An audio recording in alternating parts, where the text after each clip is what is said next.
So welcome everybody. Thank you for coming out today. You're in the right place if you want to learn how to build happy homeowners. If you want to learn how to build a better home, this may not be the right place. I'm not here today to tell you how to build a better quality home or a remodel. I figured that if you're here at IBS, you all know how to build a quality product. Instead, what I want to share with you is some new perspectives and approaches for dealing with your homeowner, which is the part of the job that can be the most challenging for many of us.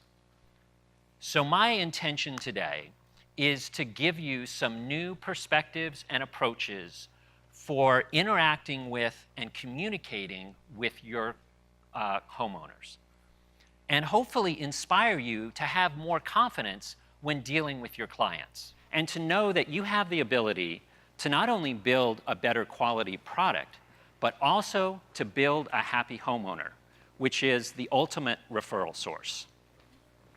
So let me give you a little background on myself. I've been in construction for a little over 25 years, and for the past 17 years, I've been an owner's rep. Now, do any of you know what an owner's rep is? Show of hands. Probably some of the custom builders do.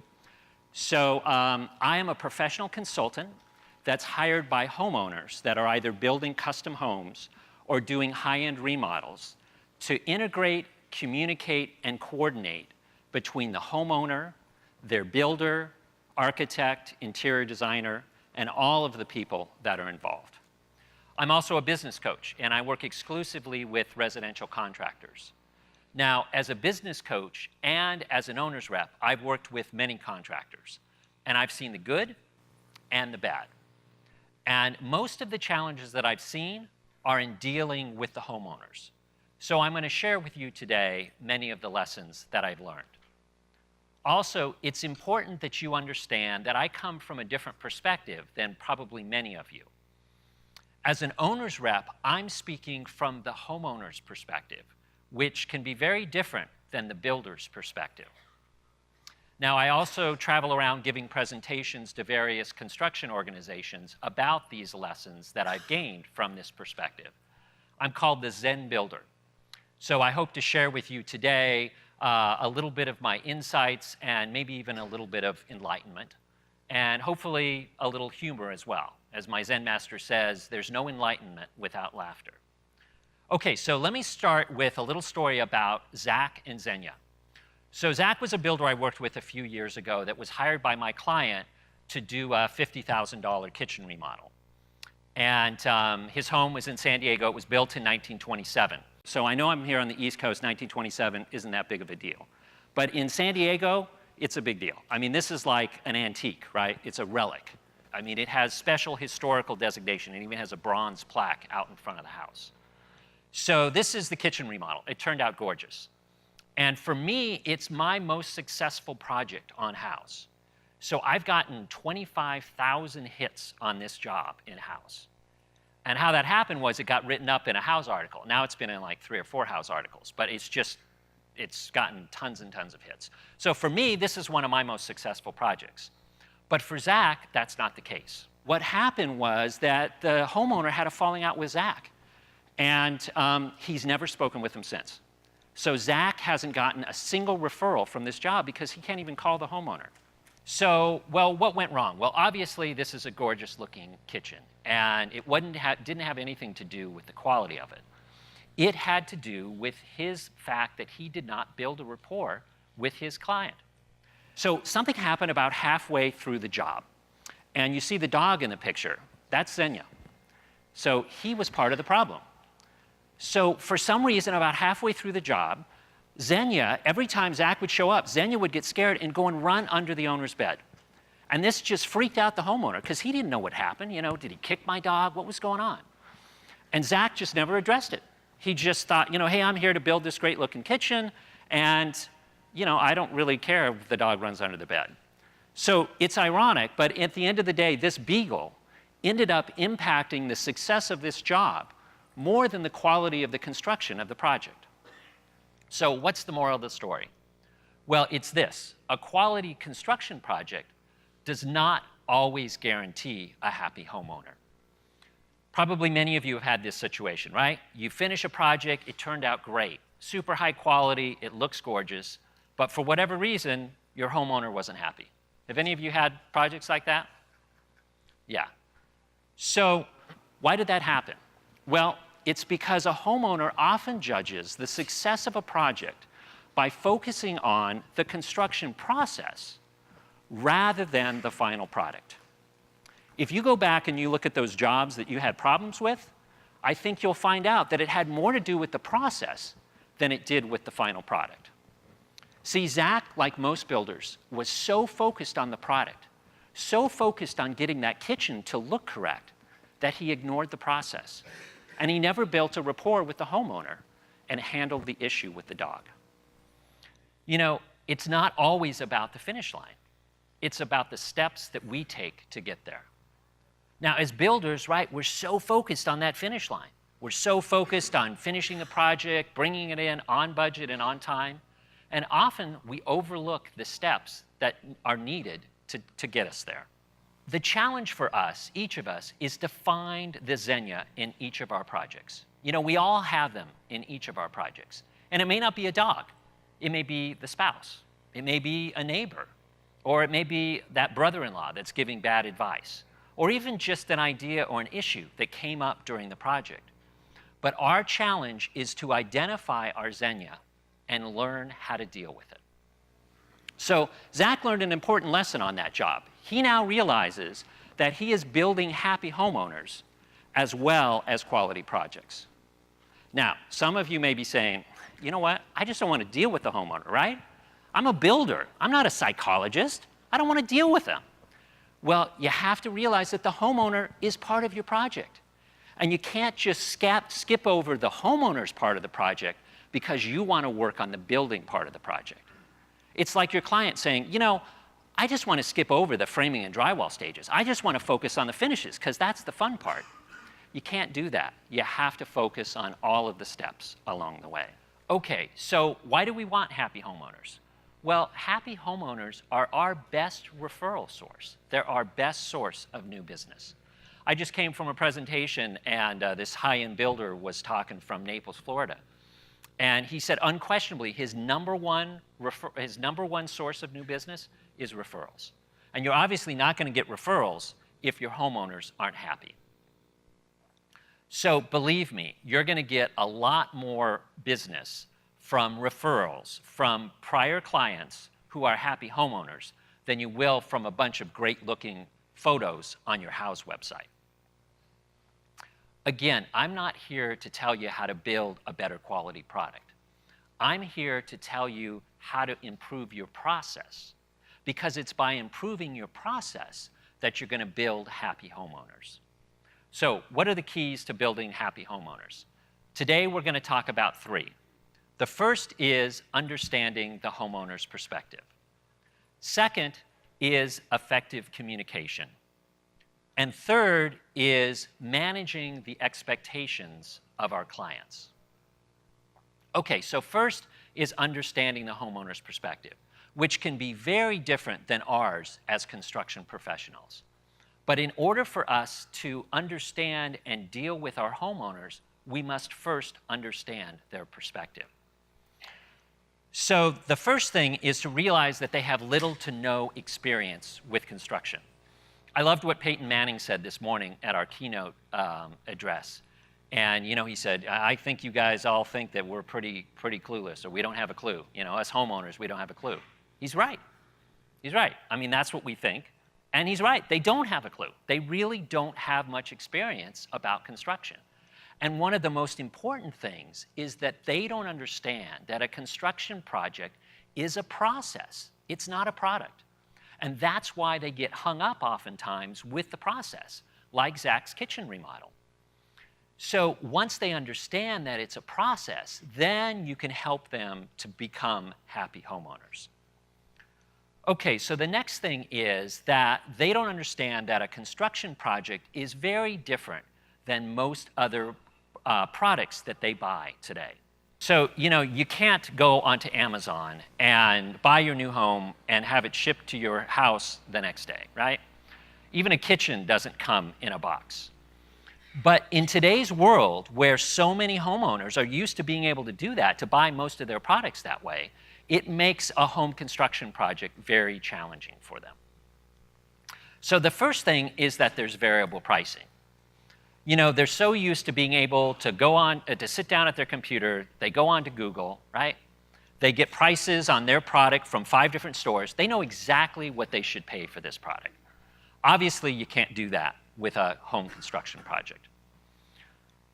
Second, or really the same thing is, you know, it's variable pricing. So if they're doing a remodel and they go out and they ask 3 contractors for prices, they get 4 different prices. They don't understand it. And sometimes when I go to try to talk to them about doing it on a cost-plus basis, then their eyes really glaze over, and they just can't figure out how I could possibly buy something and not know what it's going to cost until it's done. The next thing is that it's a lengthy process, right? In today's world where you can get onto Amazon and buy just about anything and have it delivered to your doorstep in a couple of days, a home construction project is very different than that. And that's very challenging for homeowners. So it takes a long time to get it done, and the pricing is very difficult to understand. The next thing is that they really don't know what they have until it's done. And this, again, gives them lots of anxiety, lots of uncertainty. Now, part of the reason for this, we know, is because they don't really know what they need or want until the project is done, right? They're always changing their minds. And you know what? That's okay, because this is a process. And like I said, most homeowners start their projects not really knowing much about construction. And even if they've told you, oh, we know exactly what we want, we've got 200 pictures on house, this is exactly what we want, they haven't gone through the process. You know, they haven't really gone through and really thought about everything along the way. So they're gonna make changes. They should know that, you should know that. And oftentimes, you have to educate them on this process to let them know about this, because again, they don't really understand this. Okay, so the next thing that we have to deal with homeowners is this mistrust of contractors. You know, no matter how much professional organizations like NAHB or NARI have done to try to improve our reputation, there's still this perception among the general public that the construction industry is dishonest. Too many people have seen those reality TV shows, right? Have any of you seen those? This is my favorite. It's called Catch a Contractor. So this aired on Spike TV. It ran for 3 seasons, and it was a big success.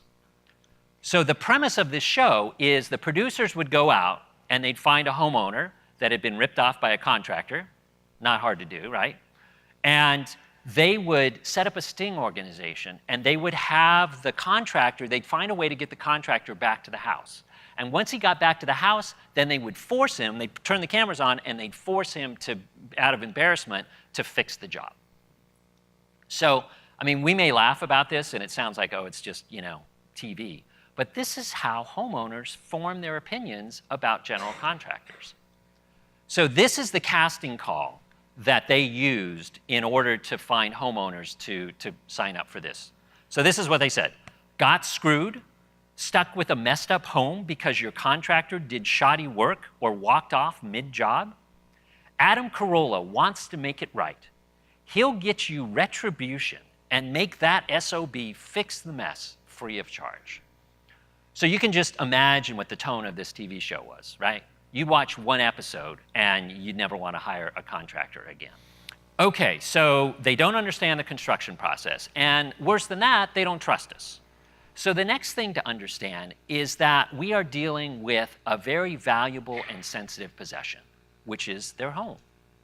You know, for most of us, our home is our most valuable asset.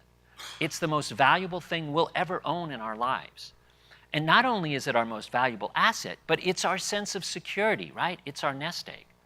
And now a homeowner has decided to make some changes to it. And not only are they making changes to it, but it's going to impact the value of this asset. And they want to make sure that it's going to positively impact the value. So they've put a lot of pressure on themselves before they embark on a home construction project to make sure that it works out well. Okay, the next thing to understand is that we're having very intimate interactions within their most private spaces. So when we do a remodel, what's the 2 most common rooms that we remodel? Bathrooms and kitchens, right? These are the two most intimate spaces that a family is involved in. And it can be a little awkward sometimes when we go into those spaces. I know sometimes when I go into a master bathroom, I can tell a lot about a person's private life by going into their master bathroom, sometimes too much. And kitchens are the heart of the home. I just came from a presentation and House was talking about some statistics, and they said that 60% of people spend 3 or more hours a day in their kitchen. And we don't realize that, right? We just think we're going to work. If we're doing a kitchen remodel, this is what we see, and we just think it's our workshop, right? But this is what really goes on inside a kitchen. It's not just where they prepare their meals. It's where the kids do their homework. It's where everyone comes together to hang out. And again, we don't realize that. And sometimes the homeowner doesn't realize how disruptive that's going to be as well. Again, educate them about these issues. They are clueless. They don't know about this stuff. But the more that you can help to educate them and get them to understand that, the better chance that you can create and build a happy homeowner. Okay, so another thing that I like to do is I send out an introductory survey to my homeowners in order to try to understand them better.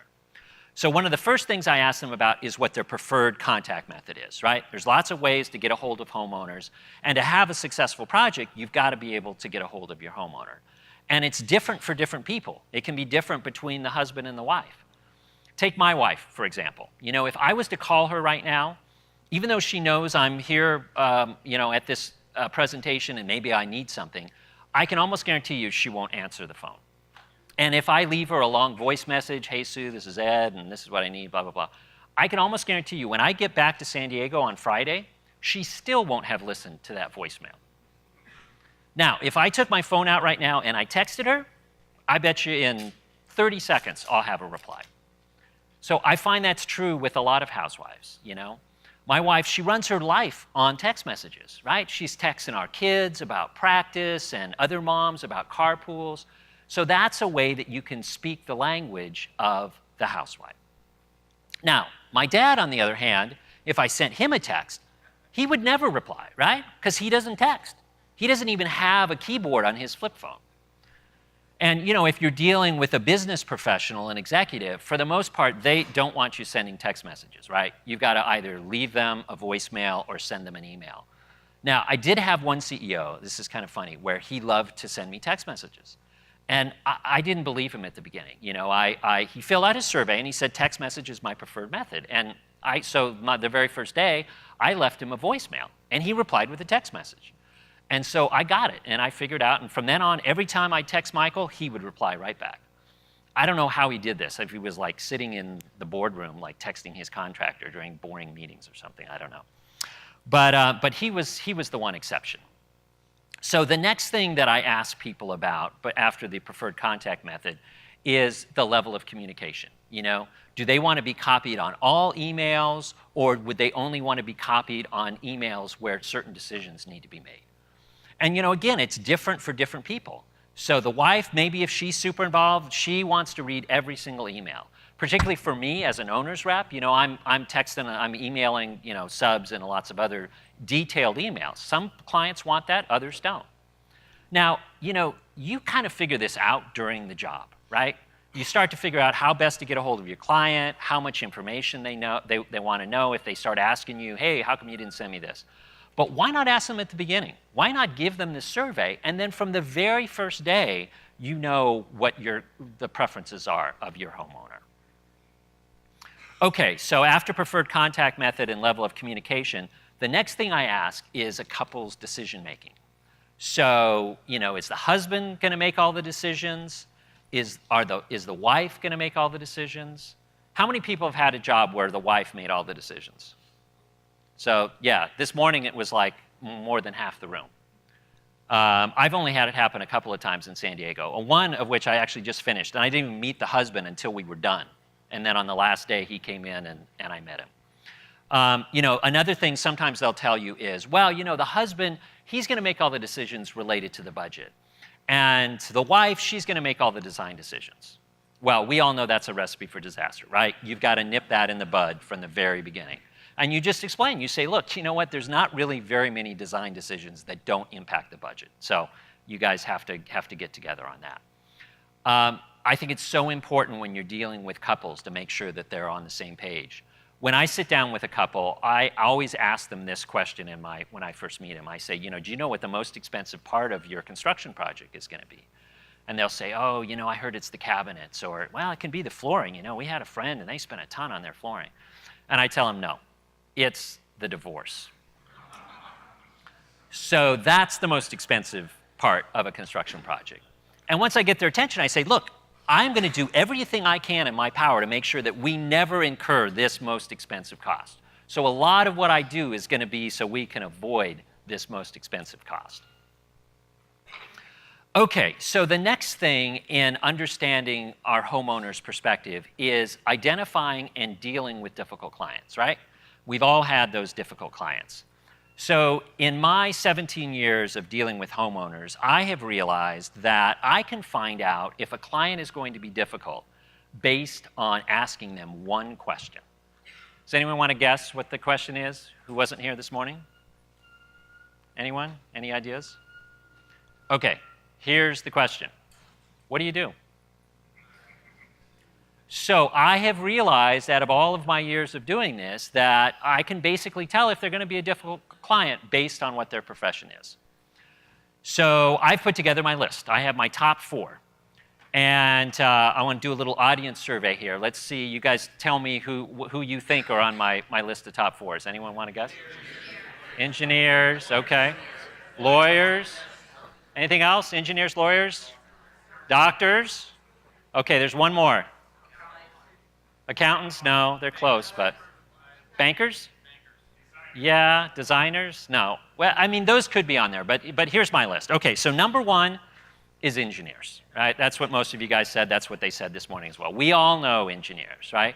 Why are engineers so difficult? Well, for a few reasons. One is, they're used to being experts in their field, right? They're used to knowing everything about their subject, or thinking that they know everything about their subject. So, and the thing is that, again, they don't know a lot about a home construction project. Even if they're a construction engineer, like this guy designing a bridge, I'm sure he's not worried about what kind of flooring he's putting in the bridge. That's not going to be a big crisis for him with that.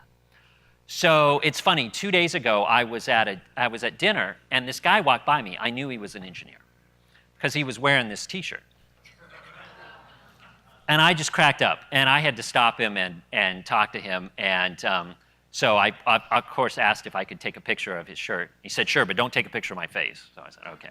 And then I told him what I was going to talk about here at IBS. And he totally agreed with me. He said, oh, yeah, we're just difficult. And I loved what he said. He said, engineering is not a profession. It's a way of life. He said, I approach everything with a certain way. And he said, and I know I'm a pain in the butt. And his wife is there going, oh, yeah, he's a pain in the butt. So, another thing about engineers, this is really important, is if you think about what does an engineer do, they're always re-engineering things, right? So they're always changing things. And that's what they're going to do with their home construction project. So that's really important to know. When you get an engineer, they're going to make tons of changes. You know that. So make sure you've got good change order language. And we're going to talk more about change orders later in this presentation. Okay, number 2, doctors. Doctors. Why doctors? Well, they're kind of similar to engineers, right? They're used to being the experts in their field. They're used to being the source of answers. Life and death issues, and it's up to the doctor. But again, they don't know much about the home construction process. So and not only do they not know a lot about it, but all of those uncertainties that I just talked about, very difficult for a doctor to handle. So another thing, if you're doing a remodel with a doctor, what I found is they have a real hard time understanding that every house is built differently. So I had one client, he was a surgeon from Phoenix, his name was Dr. A. And we were doing the demo, and we found a gas line in one of the walls that we wanted to remove. And he just couldn't understand why we couldn't have known that gas line was there. And finally, I got it, and I explained to him, I said, Dr. A, you could look at 1,000 people's forearms, and the radius and the ulna are in the exact same place. But you look at 1,000 different homes, and the gas lines are in a different place in almost every home, unless it's a tract home. And then he understood the process better. Okay, number 3 is attorneys. All right, some people have them at the top of the list. I've got them third. Again, remember that mistrust of contractors we talked about? Attorneys feed on that, kind of almost unconsciously, but they've seen those reality TV shows, they believe them. But the other thing about attorneys is if you think about it, they're in a profession where they're paid to not trust people. They have to think about, well, what if something goes wrong? And so that's part of the issue with this in dealing with a home construction project. So one of the best stories that I've ever heard about an attorney was I gave a presentation in Minneapolis last year. And a contractor there had his attorney draft up his construction documents. And then 2 or 3 years later, the attorney became a client of his and did a remodel. And when he gave him his construction documents, he wouldn't sign them. Okay, so number 4 is not so much a profession as it is a lack of a profession, right? Retired people. Retired people. We've all dealt with retired people, right? They have lots of time on their hands. They dig into all the details. They ask 101 questions. They're at the job site more than you are. So, okay, so this is my list. This is my list of most difficult clients. So what do we do about this? Do we just avoid these people? No, I don't think so. I found that if you know in advance that what they do and you know what their tendencies are, then you can anticipate it, right? If you have an engineer, talk to them about changes. Explain your procedure for change orders. If it's a cost-plus job, explain how their changes are going to impact that. Every time they bring up a change, make sure that they understand that it's going to impact the budget and the schedule. If you have a doctor, document everything. Copy them on everything. Err on the side of giving them more information rather than less. And if you have an attorney, make sure everything's in writing. Just document everything. Now, some of you may say, I got a better idea. I'm going to when people call me up and they want a proposal, I'm just going to say, so what do you do? And if they tell me they're an engineer or an attorney, I'm going to say, I'm really sorry, but I'm booked up till like 2019. So, thanks. So I think that's a mistake because what I have found is that difficult clients can be some of your best referrals, right? Dr. A was a total pain for me, but now he's one of my best references. I've gotten so much business out of Dr. A because I understood him and I knew how to interact with him. And he knew he was difficult. And he probably had lots of bad experiences with other people that didn't understand how to deal with doctors. Okay, so let's go back to Zach. So Zach now has realized that on every project, he's building 2 things, right? He's not just building a construction project, but he's building a relationship with a client as well. Okay, so now that we understand the homeowner's perspective, let's move on to the second concept, which is communicating effectively with our homeowners. So in today's world, there's lots of different ways to communicate with people, right? But the challenge is to know which methods to use to be most effective, like we talked about with my wife and my dad and the CEO. So I've identified 5 methods of communication, and I'm going to share with you how to best effectively use each of them. So the first is text messages, right? Everyone uses text messages. We know that they can work, but again, in certain circumstances. So another thing is the group text. Some people dread the group text. They never, ever use it. There's definitely wrong times to use a group text. I'll tell you, be very careful if you ever put your homeowner into a group text, because if you have your homeowner and your subs together and 2 months later he goes back and he starts talking to the subs and he thinks he wants answers right away. So there's 2 great ways to use group text. One is, I think group texts are great within your crew, right? So if you've got 4 or 5 guys working on something, you're trying to get an answer quickly, that's the best way to do it. Even if you need some interaction, it's going to be a lot faster than trying to get all of you guys on a conference call. The second group text approach is when you're dealing with couples. So that's how I make sure that the husband and wife are on the same page. If I need a decision made, I'll send a text message to the husband and the wife. And that way, when the wife responds, the husband will see it. Okay, so next are voicemails. Voicemails are a terrific way. If you want to just download a bunch of information, give an update, voicemails are a great way to go. But remember that a voicemail is a one-way communication, so you can't really get a decision made on a voicemail. Okay, third is phone conversations. So in today's world, so many people, they don't want to talk on the phone, right? Send me a text, leave me a voicemail. But in construction, communication is key. So don't overlook the importance of getting your client on a phone conversation, or even better yet, a face-to-face communication. Okay, here is my favorite method to communicate, which is emails. Emails have transformed the way that I manage construction projects these days. I can manage multiple construction projects now that I could have never done 10 years ago. But it's not just about sending emails, it's how you manage and work with your emails. So here's a couple of things that I do. First off, in my email, I use Outlook. I create a separate folder for each of my projects, and I move all of my emails into those project folders. So at the end of the job, I have a full documentation, but even while the job's going on, if I want to find a message or something, it's easier to go back to that. So another great idea that I implemented that someone told me is I have a waiting for reply folder. So anytime I send an email out that I know needs a response, I put it into that waiting for reply folder. And then I review that every day. And so I never have an email that's not being responded to. If I need to, I'll ping them. I'll hit them again. Hey, haven't got an answer. I'll forward that same email and say, haven't got an answer. Can you get back to me on that? So every day, at the end of my day, I go through my sent emails and I move everything either to a project folder, if it's an issue that's been settled, or if it's something I need a response, it goes into my waiting to reply folder. So at the end of every day, my sent folder is empty. The next thing is written documents. Even in today's world, there's no way we're going to get around not having written documents. We're in construction. You're going to need written documents.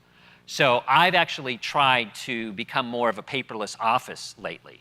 And I still have documents, but they're just electronic copies. And I'm going to talk a little bit more about a paperless office when we talk about a cloud-based construction management system. Okay, so I've organized these 5 methods of communication in a specific order, and they're from fastest to slowest, right? If you just have a few seconds, boom, you can send a text message. Written documents can take minutes, even hours. But these same 5 methods are also in reverse order of the amount of detail that you can communicate, right? So a text message is fast, but it's the least amount of information that you can communicate with. Where a written document, you can do really complex communication. So in today's world, with all these other forms of communication, a lot of times stuff doesn't get put down in writing. But I really feel that the written word is still king. It is still the most important form of communication. Even if you go onto a job site and you get some decisions done there in a meeting, I always say document everything, If it's not in writing, it doesn't exist. No matter how much you trust your client, it's not about trusting them, it's just about memory. It's just about, if you have a phone conversation, send a quick email, hey, per our conversation, this is what we decided, et cetera, et cetera. Okay, the next thing, is, including documenting everything, is, save your documents, save everything. When I get a key decision or a key information on a text message, I'll take a screenshot of that text message and email it to myself so I can put it into that project folder. And CCs, I love CCs. I CC people all the time. I know some people don't like it. My wife, she works with me. I'm always telling her, come on, you got to CC me on that. And she's like, oh, I don't want to bother you. I said, no, please, CC me on everything. That's how I know, and I can quickly get rid of it if I don't need it. CCs are another great way to keep your husband and wife on the same page, right? So when you need a key decision, you send it out and you CC the other person. Sometimes I'll get a message back from the wife. Oh, we've chosen, this tile and whatever, a square foot. So I'll reply back and I'll CC the husband. Hi, Denise, got your message about the tile, and I copied Jim. And then she may get back to me and say, you really didn't have to copy Jim on that email. And I'll say, you know what, Denise, you know me. I'm all about, communication and keeping everyone, on the same page. And besides, remember, we want to avoid that ultimate cost of construction. Okay, so the next thing about utilizing communication effectively is embracing technology. Contractors are notoriously slow to adopt new technology. One of the things that I work with my coaching clients the most on is effectively utilizing technology. So I remember 10 years ago, I showed up at a job site with my first smartphone. It was a Trio. Any of you had a Trio? It was like a glorified Palm Pilot? Yeah. And I remember showing it to the builder, and I was like so proud. I was like, Brian, I can send and receive emails on my phone. I don't have to go back to my office anymore. And he just looked at me, he has kind of a grizzly beard and kind of old style contract. He's like, Ed, why would you want to do that, man? That just gets in the way of building. I don't want to ever have to send emails from the job site. So now 10 years later, of course, Brian has a smartphone. He's sending and receiving emails all the time from the job. So another thing is by quickly adopting new technology, you can set yourself apart from your competition, which can be a great advantage when you're going up against another contractor. Okay, so I know this is not a typical tool that you'll find in most builders' tool belts, but I really believe that tablets and iPads are going to be just as indispensable to the construction industry in a few years as smartphones are now. So let me see a show of hands. How many of you use a tablet right now in your business? Actually, let me start with this. How many of you have a tablet? All right. How many of them use it in your business? Wow, okay. So again, it's not just about having the technology, it's about utilizing it and being able to be effective with it. So one of the best utilizations of a tablet, I think, is a cloud-based construction management system. So this is, I think, going to be the next big thing in residential management or residential construction is a construction cloud-based systems. So I think it's going to be the biggest thing in residential construction since the introduction of sheetrock. Okay, not really. But, like when we first started building with sheetrock, think about how much easier and faster things went, right? Because you had things done before, you could just run through the project. That's the way a cloud-based construction management system works. So there's lots of different systems out there. Let me see a show of hands. How many people use a cloud-based system? So yeah, a couple of years ago, it looks like it's about half the room. A couple of years ago, it was like hardly anyone. So give me some names of what systems you guys using.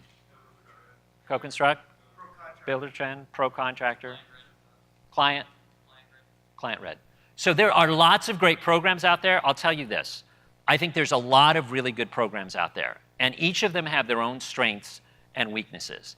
I really believe that different programs work best for different businesses. And I've actually consulted, I've looked at several of them, and I've consulted my clients on several of them. So if you have some questions, if you want some input, I can be happy to tell you afterwards. So one of the things that I love best about a cloud-based system is that they're constantly making improvements and adding new features. Because they don't have to send you a software disk in the mail, right? They just post it up there on the cloud. And the great thing is, like I just get on my phone, and like every 3 or 4 weeks, my program will say, oh, we've added this new feature. Watch this video on this new feature. Or, oh, hey, we've added, some extra functionality to this, or we've just fixed a bug. It happens all the time. And the great thing is that once one company adds like a new feature, the other company goes and copies it or does it a little better. So they're always trying to outdo each other, and the beneficiary is us, the builders, right? Because they're in this super highly competitive atmosphere, and they're always getting better and better. So a cloud-based construction management system, it's like a central clearinghouse. It's just a really effective method for coordinating every aspect of a project.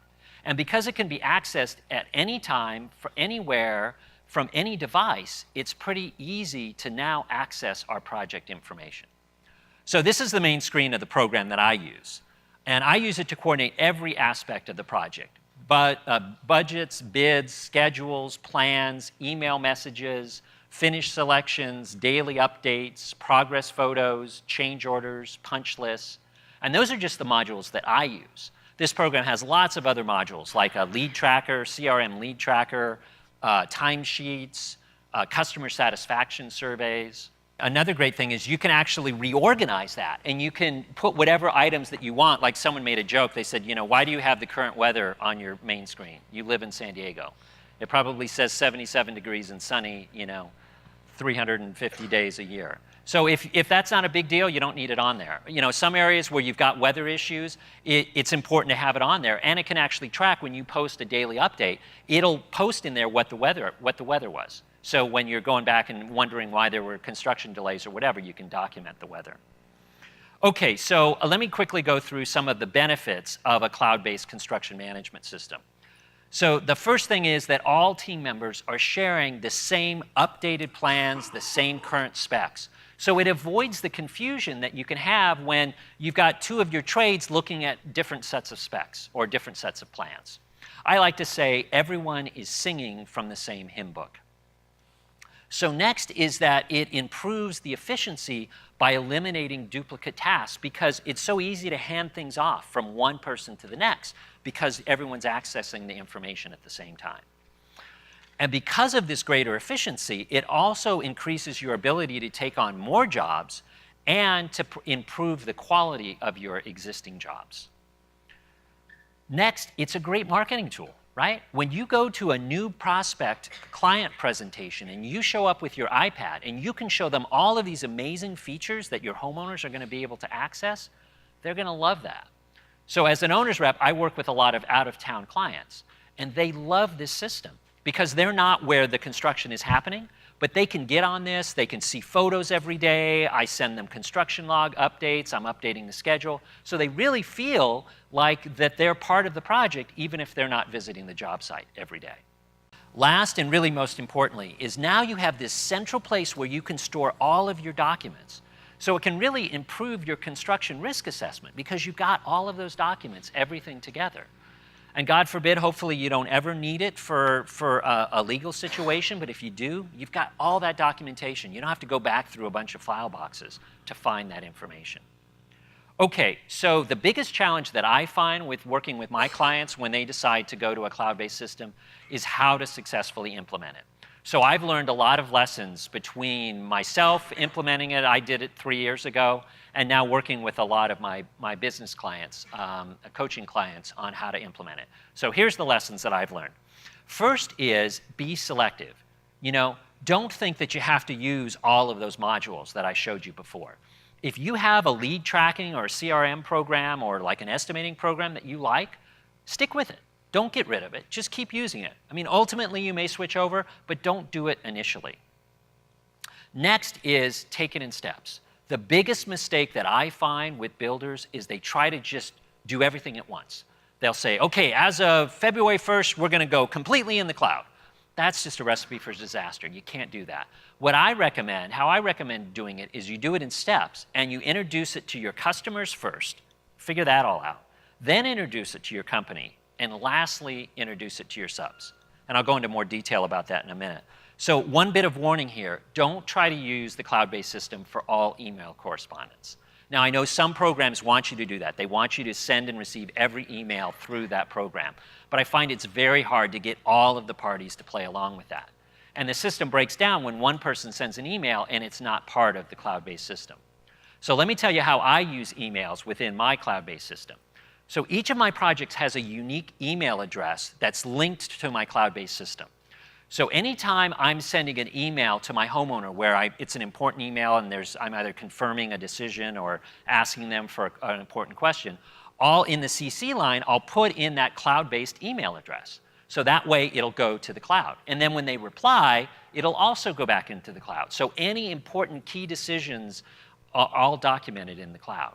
Now, if they send something to me and it's not in there, what I'll do is I'll just forward it to that email address so it's in the cloud. So by the end of the job, I have all of that important correspondence. I don't have 5,000 emails. I may have whatever, 200, but they're just the most important ones related to those decisions. Okay, so let's talk a little bit more detail about how we implement this. So for clients, really, this is all I use for my clients, are those 4 modules. So I think you start with introducing it to your clients for 2 reasons. The first is you're going to get the most bang for your buck.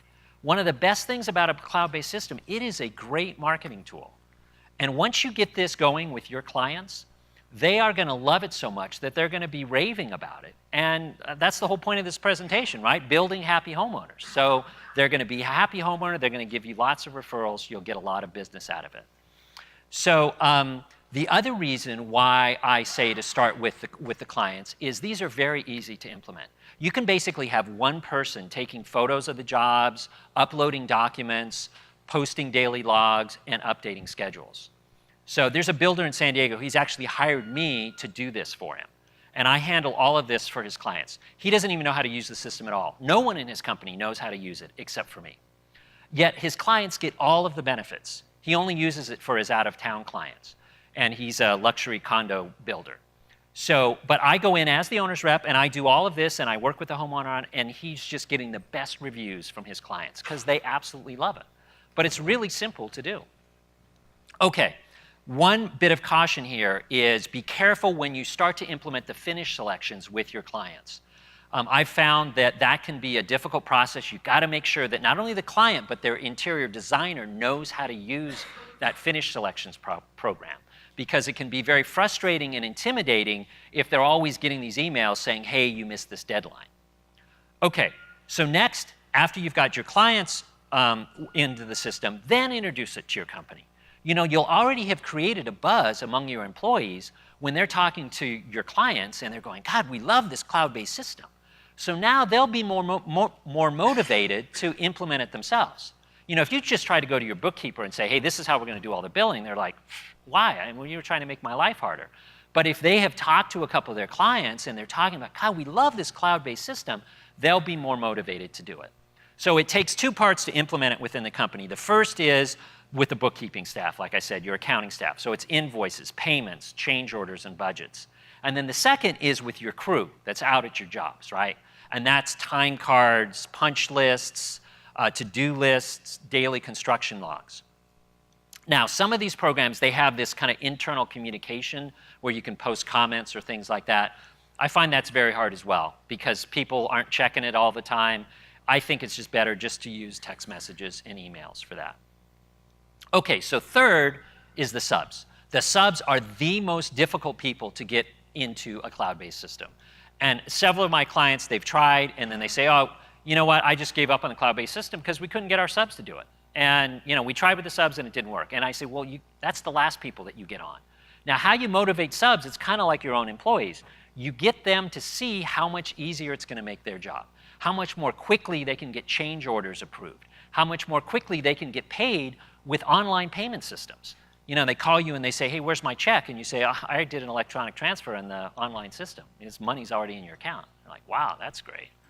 So remember the job with the gas line in Dr. A. So typically what you do, you know, if that happened, you tell the plumber, okay, you know what, go home, send me a change order, and when I get an approval, I'll get you back out to the job site. So instead what I did, I told my plumber, I said, Jim, text me a couple pictures and your price and a little details of it. And then I took it, I prepared the change order on my phone, and I sent it off to Dr. A in the cloud-based system. So when Dr. A got out of surgery, he could pull up the change order on his phone, look at the change order, and actually physically sign that change order on his phone. So then I had sent Jim to lunch because I was hoping I could try to pull this off, and it fortunately worked out because the doctor was just getting out of surgery. So then I called Jim up, and I'm like, I got a signed change order right here. Come back to the job and finish it out today. So he was blown away. And then they're much more willing to work on the other parts of the cloud-based system that you want them to, like for preparing bids, documenting punch lists, and warranty items. Okay, so one of the best benefits of a cloud-based system is it's so great for creating a project closeout package, right? You've got one central place where you can have every document that's related to the project. So this is great for both the homeowners and for the builders. So for the builders, it's great, again, for that construction risk management, right? You have one place where everything is kept. Remember I talked about the paperless office? Well, now I don't have file boxes filled with papers at the end of a project that I've got to go and file somewhere. Everything is stored up in the cloud. Now, for homeowners, the great thing for them is, again, they've got this really comprehensive documentation, and it's a great marketing tool. I've heard people talk about, you know, building a closing out package and using that as a marketing tool. So when you show up and you show your homeowners, hey, these are all the documents. At the end of this job, you're going to have all of this stuff available. Now, all of these documents are available on the cloud for as long as you have that program. But if the homeowner says, you know, I want to have this stuff, I don't want to trust in the cloud, you can just download all of this stuff onto a thumb drive. And they can keep it on their computer, you can keep it on yours, and you've got a permanent record of all of this information. Okay, so let's quickly go over the keys to effective communication that we just talked about. First is choosing the right form, which of those 5, based on speed and content. Second is get it in writing, right? Document everything. Third is don't be like your competition that's slow to adopt technology. And lastly, implement a cloud-based system and use my tips on how to effectively implement it. Okay, so we've talked about understanding the homeowner's perspective. We've talked about effective communication. The third point is managing clients' expectations. Now, communication methods, you can work on those throughout the entire project. But managing client expectations, you have to do that from the very beginning, right? So, you know, there's lots of things that the homeowner has to understand about it and how unique a home construction project is. Some of those we talked about earlier. And even after they get over those issues, you know, the fact that the pricing is variable and that it takes so long to get their product and they don't really know what they have until it's done, there's a few other important characteristics that they need to understand before the job begins. So the first is to explain to them that their job is a prototype.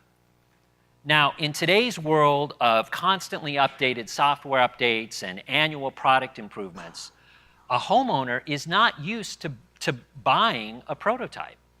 And although they may not like to hear it, their home is a prototype. You know, you as the builder, you basically have one chance to get it right. You can't, you know, after they move in, issue a software update after 3 months to fix all the problems. So it's important, too, that the homeowner understand that no one has ever built this project before, you know? And no one will ever build it again. And even if you're a kitchen remodeler and you say, look, I've built 50 kitchens before. Yes, but you've never built that exact kitchen with those exact materials in that way. And when you tell a client, you know, oh, I've done 50 kitchens, they think you've done that exact kitchen 10 times before. You know, they don't know, right? They're used to thinking about, you know, a car. And building a construction project is not like building a car, right? Ford goes through hundreds or thousands of prototypes before they put a car out on the road. And that's not the case here. So once you explain it to them, once they know that they're actually getting a prototype, they'll understand the process better. And they're more tolerant of the uncertainties along the way, especially if it's an engineer. If you have an engineer and he understands that you're basically building a prototype, he's going to be much more forgiving of the entire process. Okay, so next is to educate the homeowner on the uncertainties related to the construction project. As I talked about before, you can't really know in a demo what's behind the walls until you've actually demoed the walls, right? So it's important when you have a remodel that you talk to your clients about that. And no matter how good the architect is, no matter how great his plans are, you know they're never perfect, right? There's no way that he can work out every detail and have every connection correct. And even if he could, the homeowner, you know, is going to change their mind along the way, like I talked about earlier. It's just a natural part of the process. So again, you need to understand and you need to get your client to understand that you basically have one chance to get it right, right? And you can't go back after this point and make corrections and build it a second time. You can't. You got one chance. You're building that prototype once. Okay, so the next thing that I like to prepare my homeowners for is the emotional ups and downs that they're going to go through on a construction project. In my 17 years of working in residential construction, the biggest issue that I have found is dealing with the homeowner's emotions. And a colleague of mine has actually written an entire book about this. It's called Managing the Emotional Homeowner, written by David Lutberger. And in this, David has this great chart, which I use all the time. This is really a great chart. It gives the homeowner the complete idea of what's going on throughout the whole process. So I have some copies of this. If you would like it at the end, come up and I'll give you one. I think I give it to every one of my clients. I think it's just the greatest thing. So the thing is that you can't just give it to them at the beginning and then have them forget about it. You've got to refresh their memory. So for example, I'm working on a custom home right now, and we were in the design stages for 2 years because it's in a master association and the design review committee was out of control. So my client was getting really frustrated. So like 9 months ago, we finally started construction. And so right about the time when we were just finishing framing, this guy's like over the moon, right? Because he's been waiting so long. And now it's like every day he shows up and like it's closer and closer to being done. So I pulled this out and I said, you know, Craig, I don't want to burst your bubble, but we're right here right now, right? So I just want to tell you what's coming up, right? Because the next thing we're going to do is rough in. So for the next month or more, we're going to be roughing in your electrical, your plumbing, your HVAC. And you're going to keep showing up, and there's not going to be any new walls. It's not going to look really much different than what was there before. And then we're going to end up all the way down here. So, and at that point, then we're going to start hanging drywall. And actually, it'll start moving up a little bit because now you'll start to see the walls coming together. But after we hang all the drywall, well, then we're going to start taping and texturing and sanding. And that takes a long time, and it's really messy. And again, you're going to think like nothing is happening. And at some point, we're going to end up all the way down here. So I just am warning you, all right? But then at that point, you know, things will start to look up. Once we start to install painting and tile and the plumbing fixtures, you're going to think it's great. But I also want to warn you, because then at that point, you're going to want to throw a party. And I'll tell you right now, the house isn't going to be done. When you want to throw that party, it's not done yet. We're still going to have some finish items and a bunch of punch list stuff. So I'm just warning you. Okay, so the next thing in managing client expectations is educating them about a schedule. You know, a construction schedule is dynamic. It's a living, breathing entity. It changes all the time. I love to say that once a construction schedule is printed, it's out of date. I mean, the minute you print it, it's out of date. So this is something I do when I'm sitting down with a builder and I have my client with me, and you know, the builder has his nice proposal together and it's got his budget and it's got his schedule. You know, what does the homeowner do, right? They open it up. They don't read all the stuff. They go right to the bottom line of the budget. They want to see how much it's going to cost. And then they flip forward on the schedule and they want to see when it's done. So I'll do the same thing and I'll say, okay, you know, Jim, I see you've got us finishing on this date. And I'll turn to them all. I'll say, I'll take a bet with any of you, it's not going to be done on this date. And the contractor glares at me like, what's this guy doing? You know, and the homeowner looks at me quizzically like, what are you talking about? And I said, you know, I just know it's not going to be done on this date. It may be sooner than this date. It may be after this date, but it's not going to be on this date. And if I've educated my homeowner well, I remind them, remember I talked about all of these uncertainties and how things change all along the way. But it shatters that expectation that the client has being attached to that schedule. You know, if the builders put in November 15th, it just shatters that idea that they're going to have Thanksgiving dinner in their new home, right? So that's one of the things I love about a cloud-based schedule, because you can always be changing the schedule. I am on every one of my projects. Every week I'm changing the schedule, because every week I have more information. It may just be kind of minor tweaks. Sometimes it really changes the end date. But my clients start to understand that. Every time they get on the cloud-based system, the schedule's different.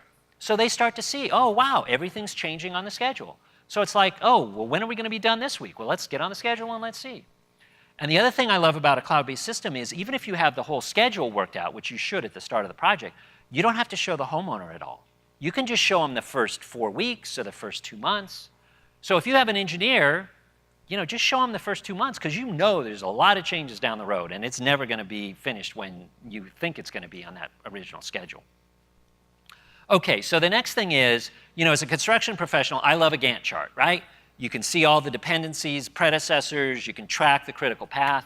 But homeowners, they're not used to that. I find that homeowners really like a traditional calendar schedule, which is available in most cloud-based systems. What I do is I'll color code all of the trades in the calendar schedule so they can see distinctively which trades are what. And in my program, there's 5 different shades of orange. So what I'll do is any trades that are linked, I'll use different colors of orange so that they can see which trades are linked to which other ones. Okay, so the last thing I want to talk about with managing client expectations is change orders, right? So change orders, the important thing with change orders is your clients have to understand that they are a normal part of construction, right? By now, you shall all understand that changes happen all the time. There's lots of uncertainty, but again, it's a process. It's a process, it's not a product. So as that process develops, as they become more educated, they're going to make changes along the way. And you have to approach it that way as well. Don't be embarrassed about a change order. It's a natural part of the process. Now, if you have a cost-based, most of my clients I try to recommend to do a cost-plus basis because of that reason. But if you're on a fixed bid situation, just make sure you understand there's nothing to be embarrassed about with change orders. So the next thing is you got to make sure that there's no surprises. You can't wait and then just give your client a change order. You got to communicate in advance, right? Like I said from the very beginning, like if you've got an engineer, make sure that you're communicating what those changes are and that they're going to impact a change order. Next, never wait until the end. I've had this happen before, right? The contractor sends at the very last bill, they send their change orders. And it's for a framing thing that happened a year ago that the client can't even remember. And lastly, on a change order, remember that you need to add days as well as dollars, right? Every time you make a change, it doesn't just impact the budget, it oftentimes usually impacts the schedule and the general conditions and all of those things as well. Okay, so let's quickly go over the managing client expectations, which is getting the homeowner to understand that it's basically like building a prototype. Second is educate them on the ups and downs of those emotions that they're going to experience during the process. Next is viewing the construction schedule as dynamic, right? It's constantly changing. And last is recognizing that change orders are a natural part of the process. Okay, so these are our 3 keys to building a happy homeowner. So let me just real quickly review with you what each of them are so that you can get it in your brain here. So understanding the homeowner's perspective, first is that the homeowner really has little understanding about the construction process and doesn't realize that it's a process, not a product. Second is they have this inherent mistrust of contractors. If they've watched any of those reality TV shows, they just can't help themselves. Next is you're dealing with their home, their most valuable and sensitive project. Next is to use that introductory survey that I talked about in order to identify their preferences for communication and decision making. And last, know how to identify difficult clients by asking that one question and then anticipate how to deal with them. Okay, under the keys to effective communication, there were 4 points, right? The first was choosing the form of communication that's most effective of those 5 that we discussed. The second is get everything in writing, right? Get it documented. Next, don't be like your competitors that are slow to adopt technology. Adopt that technology early, and one of the best things you can do is use a cloud-based construction management system. And then lastly is managing client expectations, right? Getting them to understand about that prototype, about the emotional roller coaster, that the schedule is constantly changing, and that change orders are a natural part of the process. So like I said, the handouts, the summary slides, I don't have all the slides, but the summary slides are available there on the Builder Show or on your app. So let's just finish where we started. So here's Zach. Zach today now realizes that he focuses on the process as well as the product. And that he's building 2 things. He's building a quality project, but he's also building a happy homeowner. And as a result of that, he's getting lots of referrals from his happy homeowners.